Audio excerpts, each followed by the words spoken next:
बिस्मिल्लाहिर्रहमानुर्रहीम अस्सलाम वालेकुम नाजरीन। सेड स्पोर्ट्स के प्रोग्राम क्रिकेट विद गपशप के साथ औरंगजेब खान अपने साथी एनालिस्ट सैयद फैसल इकबाल के साथ एक दफ़ा फिर हाजिर खिदमत हैं। क्रिकेट की बेतहाशा सरगर्मियां हो रही हैं। हमारे जैसे एक लोकल टूर्नामेंट टेप बॉल का जो हुआ है आज उसका फाइनल था। Champions league, Shah Faisal champion league के नाम से थोड़ी सी उसकी बात करेंगे, क्योंकि ये जो टेप बॉल की क्रिकेट है बहुत ज़्यादा मशहूर हुई। अभी कुछ अर्से पहले मोइन खान एकेडमी में एक बहुत ज़बरदस्त टूर्नामेंट हुआ था।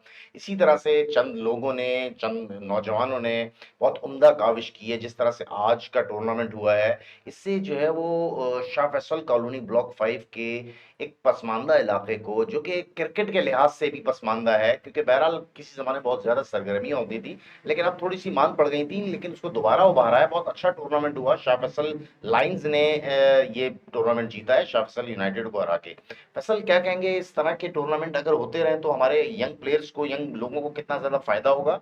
बहुत शुक्रिया के साथ औरंगज़ेब, बिल्कुल आपने सही फरमाया कि बहुत ज़्यादा फ़ायदा होगा क्योंकि ऑब्वियसली हम लोग वहाँ पे मौजूद थे और हमने देखा कि एक डिसेंट तरीके से, एक सोफिस्टिकेटेड अंदाज़ में और काफ़ी सीनियर लोग भी आए हुए थे और काफ़ी इस तरह के लोग भी आए हुए थे जो मेंबर कौमी असेंबली हैं, सूबाई असेंबली हैं। उन्होंने भी मतलब वो उनकी पार्टिसिपेशन इस टूर्नामेंट में शामिल थी और एक बूस्ट-अप मिलता है क्रिकेट को भी क्योंकि देखिए हमें भी अच्छा लगा जाके कि मतलब एक अच्छी कंडीशन में एक अच्छा मैच हो रहा था और बहुत ही क्राउड भी वहाँ पे बहुत ज़्यादा था। तो एक अच्छा लगा हमें और हमें अपनी क्रिकेट की वो चीज़ें याद आई, लेकिन ये कि हमारे दौर में इस तरह का नहीं था, फिर भी बहरहाल क्रिकेट हमारे दौर में बहुत ज़्यादा बेहतर थी। अब थोड़ा-सा सोशल मीडिया का दौर भी है, ज़ाहिर-सी बात है, तो बहुत सारी चीज़ें अप्रोच कर रही हैं बहुत अच्छे तरीके से ना। अच्छा फैसल, अब बात करते हैं थोड़ा सा पाकिस्तान का। जो कल से जो बॉक्सिंग डे टेस्ट शुरू होने वाला है ऑस्ट्रेलिया से, मेलबर्न में ये टेस्ट है। पाकिस्तान ने अपनी 12 रुकनी टीम अनाउंस की है, जिसमें हैरत अंगेज तौर पे सरफराज अहमद का नाम शामिल नहीं है। सरफराज अहमद को एक या दो इनिंग की परफॉर्मेंस पे आपने डिस्कार्ड कर दिया। पूरी टीम की कोई परफॉर्मेंस नहीं थी, किसी किस्म का बैट्समैनों ने कोई, एक जो हमारा सबसे कामयाब बैट्समैन पिछले कुछ अरसे से था सऊद शकील, उसने भी दोनों इनिंग में मिला के 48 रन आई थिंक किए थे। कहने का मकसद ये है कि 10 से 12 टेस्ट में कंटिन्यू फ्लॉप हुआ था रिजवान। आप, ये क्या क्राइटेरिया है, ये क्या वजूहात हैं कि जिनकी बुनियाद पर दो इनिंग की परफॉर्मेंस पे आप सरफराज जैसे आउटस्टैंडिंग प्लेयर को ये कहकर बाहर कर दो कि उसका रिकॉर्ड ऑस्ट्रेलिया में अच्छा नहीं है? क्या कहते हैं फैसल इस बारे में? देखिए औरंगज़ेब, माज़ी में जो हमने क्रिकेट देखी है वो तो आपने बिल्कुल सही कहा कि इस तरह की कंडीशन तो किसी सूरत में भी होनी नहीं चाहिए थी। क्योंकि कम से कम एटलीस्ट एक टेस्ट मैच होने के बाद फिर आपने कम से कम अगर सरफराज को बाहर करना था तो बाकी दूसरे लोगों ने भी अच्छा परफ़ॉर्म करना चाहिए था। किसी ने भी कोई ख़ास परफ़ॉर्मेंस नहीं दी, पाकिस्तान मैच भी हार गया और वही ले दे के आप सरफराज पे आ गए। जैसे हम बात भी करते हैं, बहरहाल अब आपकी एक नेचर में शामिल हो गई एक चीज़। अब चीनी बेचने वाले अगर सेलेक्टर बन जाएँगे तो अब क्या कर सकते हैं, मसला सारा ये भी तो है ना। तो बात ये है कि मामलात को देखना पड़ता है और ये एक मैच के बाद जो है वो इस तरह से कंडीशन नहीं होती कि आप किसी को भी बाहर, आपको पूरी वही सेम टीम खिलानी चाहिए थी एटलीस्ट इस टेस्ट मैच में। और अगर फैसल, आपने किसी को बाहर करना भी था तो आपको इमाम को बाहर करना चाहिए था। दूसरी इनिंग में उन्होंने फोर्स देखे किस तरह चेंज से। तो फैसल खुरम शहजाद था ना, क्योंकि वो पूरे सीरीज के लिए अनफिट हो गया है। कहने का मकसद ये है, देखिए बात ये है कि शान मसूद खुद जो है वो 18-19 इनिंग्स में एक 50 भी नहीं कर सके। रिजवान की बहुत पैथेटिक परफॉर्मेंस थी पास्ट में। आपके बाबर आजम को देख लें, कुछ नहीं किया उन्होंने। इमाम उल हक को देख लें, जिस तरह से वो आउट हुए हैं। सऊद शकील ने जो है वो ऑकवर्ड होके आउट हुए हैं। आप, ये क्या, आप क्या प्रूव करना चाहते हैं? असद शफीक के साथ इन्होंने यही किया, एक दो परफॉर्मेंस पे इसको बाहर कर दिया। फवाद आलम के साथ इन्होंने यही किया, एक दो परफॉर्मेंस पे उसको बाहर कर दिया। ताबिश खान को उन्होंने यही किया, एक टेस्ट खिला के उसको बाहर कर दिया। मीर हमजा को यही करते रहे। क्या ये एक मखसूस इलाके के साथ, इनके प्लेयर्स के साथ, क्या ये यही हरकतें करते रहेंगे? औरंगजेब, देखिए, if I am trying to recall the last inning of Sarfaraz, उसने बड़ी ज़बरदस्त एक बैटिंग की थी। तो मतलब आपने एक जो उसने ज़बरदस्त तरीके से टेस्ट मैच में रन्स किए और ज़बरदस्त रन्स गेटर था, न्यूजीलैंड के खिलाफ था लास्ट टूर्नामेंट में। उसके बाद कायद-ए-आज़म ट्रॉफी में इतना भरपूर तरीके से परफॉर्म करने के बाद अब आपने एक इनिंग के बाद तो बैठा दिया, तो मैं तो क्या कहूँगा, इस टीम में तो बहरहाल किस तरह के डिसीजंस लेते हैं, किस तरह के ऊपर के लोग बैठे हुए हैं, किस तरह के ये मामलात चल रहे हैं, क्या करना क्या चाह रहे हैं पाकिस्तान टीम के साथ आप। और देखिए हमें किसी से लेना देना नहीं है, लेकिन बात यह है कि आपको कम से कम एटलीस्ट एक ही टेस्ट मैच के बाद टीम चेंज नहीं करनी चाहिए थी। एटलीस्ट 2 टेस्ट मैचेस के बाद आप कुछ ये सोच सकते थे, if you just thinking that way, तो आप ये डिसीजन मेकिंग कर सकते थे। लेकिन आपने पहले ही टेस्ट मैच के बाद आपने ये कंडीशन अप्लाई कर दी, तो ये मतलब बहुत ही, दिस इज आई से कि आई कैन से कि दिस इज रेडिकुलस। फैसल देखो, शान मसूद जो है ना उसकी परफॉर्मेंस कोई खास नहीं है, ठीक है। जब इस तरह का कप्तान आप लेके जाओगे ना तो फिर वो घुटने टेक देता है मैनेजमेंट के आगे, ठीक है। आपके टीम डायरेक्टर हफीज को बनाया हुआ है, हफीज का क्या तजुर्बा है ऑस्ट्रेलिया में। अच्छा, आप मजे की एक बात सुनो, हाई परफॉर्मेंस कोच भी रखा हुआ है इन्होंने, बॉलिंग कोच भी रखा हुआ है इन्होंने, स्पिन बॉलिंग कोच भी रखा हुआ है, बैटिंग कोच भी रखा हुआ है। अभी वो हैमलेट था कोई, हैमलेट ऑस्ट्रेलिया का, उसको रखा हुआ था हाई परफॉर्मेंस कोच टेस्ट के लिए। अब उसको हटा के इन्होंने यासिर अरफात, शायद आप जानते हैं यासिर अरफात को, अच्छा एक ऑलराउंडर था पाकिस्तान का जो आजकल कैंट में इंग्लैंड में रिहाइश पजीर है, लेवल 4 कोर्स भी किया उसने। अभी उसको हाई परफॉर्मेंस कोच जो है वो अगेंस्ट न्यूजीलैंड के जो T20 सीरीज है उसमें इन्होंने उसको कॉल कर लिया। यार ये इतना बड़ा सपोर्टिंग स्टाफ लेके आप जा रहे हो, आपकी क्या परफॉर्मेंस है। अच्छा, मजे की बात फैसल ये है कि अभी जो टीम अनाउंस हुई है उसमें साजिद खान भी 12वां प्लेयर की हैसियत से मौजूद है, लेकिन साजिद खान को खिलाएंगे नहीं। पिछली दफा इनके 2 पॉइंट जो थे ना, रैंकिंग पॉइंट, वो रेटिंग पॉइंट कटे थे स्लो जो है ना वो ओवर रेट की वजह से। अभी ये फिर वही 4 फास्ट बॉलर से मीर हमजा, हसन अली, शाहीन शाह अफरीदी और आमिर जमाल के साथ जाएंगे। कोई सेंस बनता है इस तरह की देखिए कोई सेंस स्ट्रेटजी का? देखिए इस स्ट्रेटजी का कोई सेंस इसलिए नहीं बनता कि आप सिर्फ पैसे लोगों को दे रहे हैं और आपकी परफॉर्मेंस बिल्कुल जीरो है। आपको जो परफॉर्मेंस आपकी बेहतर होनी चाहिए, और जिसे कहते हैं कि it reduce the risk factor and it minimise the cost factor, ये दोनों चीजें आपके पास नहीं है। तो हम लोग पहले भी कई दफा प्रोग्राम में ये बात कर चुके हैं कि हमारी जो जितनी भी मैनेजमेंट है वो बहुत पुअर मैनेजमेंट है।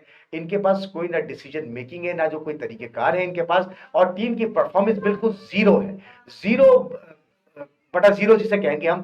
क्या परफॉर्मेंस है औरंगजेब, आप ये देखिए जब ऑस्ट्रेलिया में जाते हैं तो वो यही कि हम अपने माँ बाप से बचपन से ये सुनते हुए आए हैं, अपने माँ बाप से बचपन से सुनते हुए आए हैं ये कि आप किसी अच्छी जगह जाओ तो तमीज और तहजीब का मुजाहरा करना। ये वही बदतमीजी करके आते हैं जो इनके अंदर शामिल होती है, जो जिस तरह की परफॉर्मेंस देते हैं। आज तक कभी ऐसा हुआ कि ऑस्ट्रेलिया में जाके ये पहला ही टेस्ट जीत गए हो या दूसरे टेस्ट में इन्होंने बहुत टफ टाइम दिया हो। इनकी क्रिकेट यही है, और इनकी जो आप अक्सर ये बात करते हैं कि ये इनकी एक महदूद क्रिकेट है और ये लिमिटेशंस में रहते हैं अपनी ना। अच्छा फैसल, एक बात बताइए आप, मैं ये सवाल करूंगा अरबाब इख्तिदार और अरबाब इख्तियार से, क्या अगर इस टेस्ट में और अगले टेस्ट में बाबर आजम, इमामुल हक, शान मसूद, रिजवान ये सब फ्लॉप होते हैं तो क्या अगली टेस्ट सीरीज में हम इनको नहीं देखेंगे? Is it possible? नहीं, पॉसिबिलिटी नहीं है कि ये तो लाजमी खेलेंगे।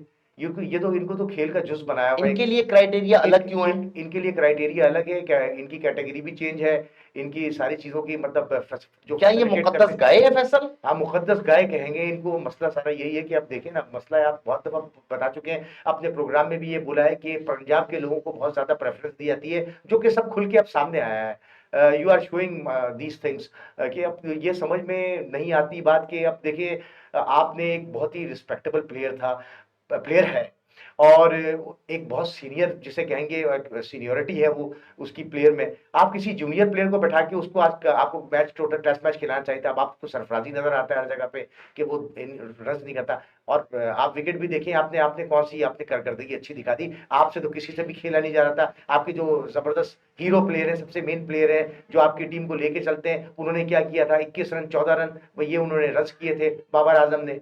आप ये इस तरह की तो आप फिर इंडिया की बातें करते हैं। मेरे को गुस्सा ये आता है कि आप इंडिया करते हैं कि इंडिया से कंपैरिजन अपना करना है। इंडिया आपसे बहुत आगे है यार, आपकी बात ही समझ में नहीं आती है। इंडिया बहुत सारी चीजें करता है, इंडिया बहुत सारे अच्छे लड़के लाता है। इंडिया में पॉलिटिकल एनवायरनमेंट जरूर होगा, लेकिन इंडिया अपनी क्रिकेट में पॉलिटिक्स नहीं करता। अच्छा फैसल, हमें कहा जाता है कि हम लोग जो है ना वो कराची की बात करते हैं, तासुब। यार ये मुझे बताओ कि ये क्या इत्तेफाक होता है महज कि Fawad Alam from Karachi, Asad Shafiq from Karachi, Anwar Ali from Karachi, Tanish Aziz from Karachi, Azam Khan from Karachi, Sarfaraz Ahmed from Karachi, Mohammad Sami from Karachi, Tabish Khan, ये सारे कराची के ही प्लेयर्स जो हैं उनको इतना कम चांस दिया जाता है, तो ये बाकायदा एक सोची समझी साजिश के तहत होता है, जो कि दिल नहीं चाहता कहने का, क्योंकि बहरहाल सरफराज अहमद भी उतना ही पाकिस्तानी है जितना कोई भी पाकिस्तानी होता है। तो बात यह है कि अपने डिसीजन में, अपनी डिसीजन मेकिंग में एहतराम लाएं, ईमानदारी लाएं, दूसरों को इतना ज्यादा अर्जा ना समझे दूसरों की परफॉर्मेंस, और बाबर आजम जैसे प्लेयर्स की परफॉर्मेंस को इतना हाई नहीं रेट किया करें कि वो बगैर खेले हुए भी दोबारा से वनडे रैंकिंग में टॉप पर आ गए हैं। वर्ल्ड कप में कोई खास परफॉर्मेंस न देने के बावजूद वनडे रैंकिंग में बाबर आजम टॉप पर आ गए। बहरहाल क्या कहते हैं फैसल, कल की क्या स्ट्रेटेजी होनी चाहिए कि पाकिस्तानी टीम थोड़ा सा ज्यादा रिस्पेक्टेबल पोजीशन में आए कल के मैच के, अगर आप इसको देखते हैं तो? औरंगजेब देखिए, मसला ये कि टॉस पे भी डिपेंड करता है कि अब देखें, टॉस अगर जीत के ऑस्ट्रेलिया पहले बैटिंग करता है तो फिर वो रन का अंबाड़ लगा देगा इनके खिलाफ, क्योंकि मेलबर्न की विकेट भारत खतरे बेहतर विकेट है और बैटिंग विकेट है। क्योंकि अगर ऑस्ट्रेलिया ने कल पहले बैटिंग कर ली तो वो 2 दिन में तकरीबन, या डेढ़ दिन में तकरीबन तकरीबन 350 से 400 रन बनाएगा। और साढ़े अगर तीन सौ पाकिस्तान ने चार पहले सौ बैटिंग की, अगर पाकिस्तान पहले बैटिंग करेगा तो Pakistan will definitely restricted around 260 270। मुझे इससे ज्यादा रन नजर नहीं आ रहे, क्योंकि पाकिस्तान की टीम में सलाहियत भी नहीं है और कैपेबिलिटी भी नहीं है। बस वो यही होगा, और आखिर में ये भी दूसरा मैच भी मुझे लगता है कि हारने के करीब आ जाएंगे। शायद बचा लिया तो बचा लिया, वरना मैच इनको मैं जीतता हुआ देख नहीं रहा, क्योंकि कोई चीज इनके अंदर, इनका कॉन्फिडेंस लेवल बहुत। एक तो प्लेयर जब भी बैटिंग करने के लिए आते हैं तो ऐसा लगता है कि जैसे पता नहीं क्या वनडे खेल रहे हैं या T20 खेल रहे हैं, टेस्ट को भी उसी स्टाइल में खेलते हैं। अब आप कप्तान हैं, लास्ट अपनी इनिंगे देखें, आप चौके 2-4 मार दिया, वहां पे रुकना भी पड़ता है। अब आप तो बिल्कुल डे मार्च 4.5 शुरू कर दिया आपने टेस्ट मैच में। आप मारे तो फिर डेविड वार्नर की तरह मारे, आप मारे तो फिर मिचेल्स, क्या नाम है उसका, मिचेल मार्श है। मिचेल मार्च की तरह मारे, जो परफेक्शन के साथ मारता हो, मिडल करके मारता हो, और आउट होना जो मुश्किल होता हो, मतलब जिस चीज अच्छा का। फैसल, मजे हाँ, की बात आपको बताऊं, आपकी बात कर रहा हूं कि इन्होंने नोमान अली का अपेंडिक्स का प्रॉब्लम हुआ। अच्छा, उसकी जो मुतबादिल जो है ना, माशाल्लाह मोहम्मद नवाज को, जिसने पूरे वर्ल्ड कप में हमें इतना मायूस किया, जिसकी परफॉर्मेंस मैं आपको बताऊं, 6 टेस्ट खेल के 16 आउट किए उसने, और मेरा ख्याल है 100 प्लस उसने रन्स किए हैं। ये कंटिन्यू T20 और वनडे खेलने वाला बॉलर है। क्या एक मेहरान मुमताज है, लेफ्ट आर्म बच्चा है, बहुत अच्छा आउटस्टैंडिंग बॉलर है, क्या ये उसको नहीं प्रेफर कर सकते थे? ये एक फ्लैट बॉलर है मेरी नजर में नवाज, ये उसको क्यों लेके जा रहे हैं? कोई कोई सेंस बनती है फैसल? देखिए, नवाज की बॉलिंग बॉलिंग जो है, वो नवाज की जो बॉलिंग है वो बेसिकली, नवाज तो ऐसी बॉल कर रहा होता है जैसे मुझे रन रोकने हैं। टेस्ट मैच की cricket is entirely different cricket.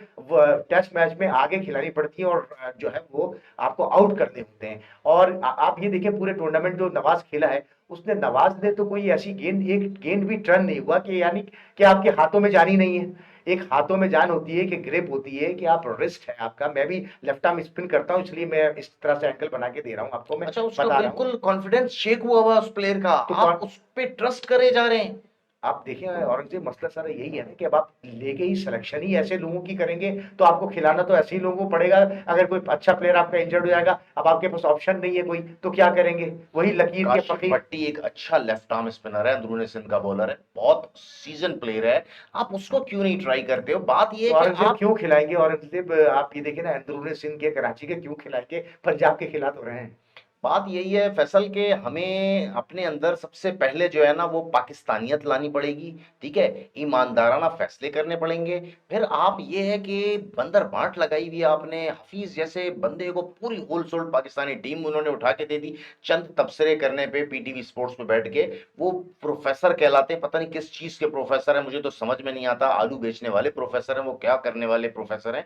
उनको आपने होल सोल्ड टीम दे दी, फिर उनकी लड़ाई हो रही होती है वहाब रियाज से। वहाब रियाज यहाँ कुछ कह रहे होते हैं, वो वहां बैठ के कुछ कह रहे होते हैं, अपनी मनपसंद प्लेयर को जो है वो मंगवा रहे होते हैं। अच्छा, मजे की बात फैसल ये है कि पाकिस्तानी प्लेयर्स की इंजरी की इतनी बड़ी लिस्ट बन गई है कि ऐसा लगता है कि शायद दुनिया में सारे के सारे प्लेयर जो हैं वो पाकिस्तानी हैं जो कंटिन्यू इंजर्ड हुए जा रहे हैं। अभी 2-3 प्लेयरों के और वीजे लगवा लिए गए हैं। फैसल, क्या कहेंगे कि ये शाहीन शाह अफरीदी जो इंजरी रिहैब सही से नहीं करने के बावजूद आए वो, और उनकी स्पीड में 15 से 20 किलोमीटर का फर्क पड़ा है? शाहीन अफरीदी को तो मेरे पॉइंट ऑफ व्यू से बाहर कर देना चाहिए टीम में, क्योंकि ना उसका पेस निकल रहा है, ना उसकी कोई एक रिथम बन रहा है। मतलब आप आउट ही नहीं कर रहे हो, आप बॉल ही अच्छी नहीं कर रहे हो, आपको जहाँ डंडों में गेंदें खिलानी है आप गेंदें बाहर बाहर करते हो या पीछे गेंदें कर देते हो आप।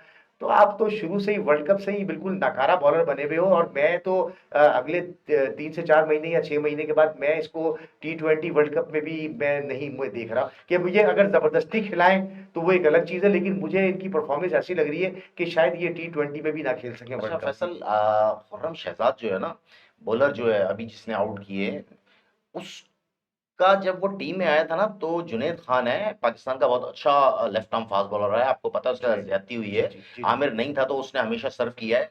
उसने ये बात पहले ही कह दी थी कि देखें ये खुर्रम शहजाद जो है ना, इसकी बायो मैकेनिक्स सही नहीं है, इसका आर्म जो है ना वो सही नहीं है, इसका पाँव सही लैंडिंग नहीं करता है। ये देखिएगा, एक तो ये इसकी स्पीड जो है ना वो कम होती जाएगी, और ये अगले 1-2 टेस्ट के अंदर वो अनफिट हो जाएगा। यार बात ये है कि आप right man for the right job क्यों नहीं देते? ये जुनैद खान जैसे प्लेयर्स को, एक वो अब्दुल रऊफ है बहुत अच्छा, वो भी लेवल 3 उसने कोर्स किया हुआ है, उसने भी सारी जो है ना वो टेक्निकलिटीज बताई हैं कि ये हमारे प्लेयर जो हैं इंजर्ड होने के बाद जब वापस आते हैं तो इनकी पेस, इनका रिदम, इनकी स्विंग सब बढ़ जाती है। तो ये उल्टे सीधे बॉलर्स को रख लेते हैं कोचिंग के लिए, उल्टे सीधे लोगों को हाई परफॉर्मेंस सेंटर में बुला लेते हैं। यार कोई कमिटमेंट, कोई प्रोफेशनलिज्म नजर ही नहीं आता है फैसल इनमें। देखिए जुनैद की आपने बात की, जुनैद अच्छा बॉलर था, ये बात है कि उसकी लाइन और लेंथ बहुत अच्छी थी और बहुत अच्छी गेंद उसके लाइन में करता था, लेफ्ट हैंडेड बैट्समैन के लिए, राइट हैंडेड बैट्समैन के लिए भी। और एक 2 मैचों में इंडिया में भी बहुत अच्छी परफॉर्मेंस दी है। और मेरे ख्याल में जुनैद खान ही एक वाहिद पाकिस्तान का शुरू में उस वक्त बॉलर था जो विराट को भी उसने 4-5 दफा 6 दफा आउट किया है। तो बाकी रही कि रऊफ की बात कर रहे हैं, जाहिर सी बात है इन लोगों ने क्रिकेट खेली और इन्होंने बाहर अब्रॉड में भी बहुत क्रिकेट खेली है। तो वहाँ जो सजेशंस ली है इन्होंने, जो अपनी जो सजेस्ट कर सकते हैं बेहतर तरीके से, क्योंकि इनको पता है कि वहाँ पे किस तरह से हर चीज़ को बताया जाता है, हर चीज़ की एक मतलब टेक्नोलॉजी है कि किस तरह से आपने करना है। तो ये सीख कर आए तो ये कोशिश करते हैं कि हम अपने पाकिस्तान के जो अच्छे बॉलर्स हैं उनको ये चीज़ दें, उनको तरगीब दें, उनको तरबियत दें कि ये बेहतरी की तरफ। लेकिन जो हमारी सिलेक्शन है वो इन चीज़ों से बिल्कुल बरी ज़िम्मा है। वो सिर्फ सिलेक्शन के चक्कर में जाते हैं और इंजरी जिस का जो प्रॉब्लम क्रिएट होता है वो इसी वजह से है कि आपके पास कोई टेक्नोलॉजी या जिसे कहते हैं टेक्निकल नहीं है आप किसी मामले में। अच्छा फैसल, आकिब जावेद जो अपने आप को बहुत बड़ा कोच मानते हैं, अनवर अली का आपको याद है? अनवर अली अंडर 19 में आउट स्विंग नहीं होती थी उसकी, लेकिन इन स्विंग इतना आउटस्टैंडिंग था उसका, उससे उसने बहुत आउट किए, 6 आउट किए थे फाइनल में। अनवर अली का बेड़ा गर्क करने में आकिब जावेद साहब नंबर 1 थे। उसकी आउट स्विंग के चक्कर में उसकी इन स्विंग भी गई, उसकी पेस भी गया। कहने का मकसद ये है कि अपने आप को 30 मार खान समझते हैं, लाहौर लाहौर कलंदर में बैठ के गए और दूसरों का मजाक उड़ाते हैं, सऊद शकील के बारे में फजूल बात करते हैं, दूसरों के बारे में इस तरह की फजूल बात करते हैं। तो ये करता धरता जो है ना, और ये इस तरह के प्लेयर जो होते हैं ना बड़बोले, ये पाकिस्तान की क्रिकेट का बेड़ा गर्क करने में सरे फहरिस्त हैं। बिल्कुल सही कह रहे हैं कि आपको सोच समझ के बात करनी चाहिए और ये चीज़ें देखनी चाहिए, क्योंकि आप एक तजुर्बेकार प्लेयर रहे हैं और आप वर्ल्ड कप की जो 92 की कैंपेन थी उसमें भी आप विनिंग टीम का हिस्सा रहे हैं। तो आपकी एक रिस्पेक्ट है और हर लिहाज से, और आप मतलब क्रिटिसिज्म अच्छी बात नहीं होती है। आप आपके का काम ये है कि आप लोगों को सिखाएं, समझाएं, और अगर कोई अपने तौर पे अपनी तजुर्बे के हिसाब से बेहतर बात कर सकते हैं तो वो किया करें। अच्छा फैसल, एक मैं छोटी सी बात करूंगा। आईपीएल में एक जो नीलामी हुई है उसमें एक बहुत छोटी सी बात करूंगा मैं, वो फिर खत्म करता हूं। रिंकू सिंह बहुत अच्छा लेफ्ट हैंड बैट्समैन है जो इस वक्त सर्व कर रहा है उस इंडियन टीम को, बहुत अच्छे, उसने 2-3 मैचेस जितवाए। आईपीएल में जब नीलामी हुई तो उसकी कीमत लगी 1.5 करोड़ रुपए, और रिंकू सिंह ने पिछले आईपीएल में जिस फास्ट बॉलर को 5 छक्के मार के मैच जितवाया था, दयाल नाम है, उसको आप आईपीएल में 7.5 करोड़ रुपए में खरीदा। ये कितना बड़ा तजाद नहीं है फैसल? क्या कहेंगे इस बारे में आप? देखिए आपने बड़ी तारीफ की उसकी और बहुत अच्छी बैटिंग भी कर रहा है वो।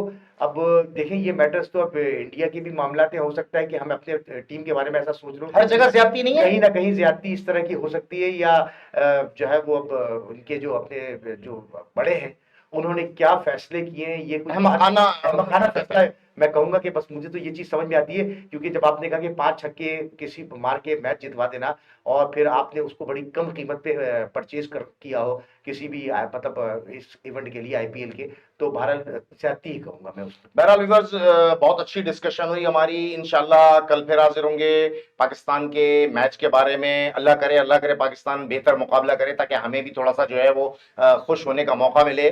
और इंशाल्लाह फिर कल दोबारा आपसे मुलाकात करेंगे। अल्लाह हाफिज।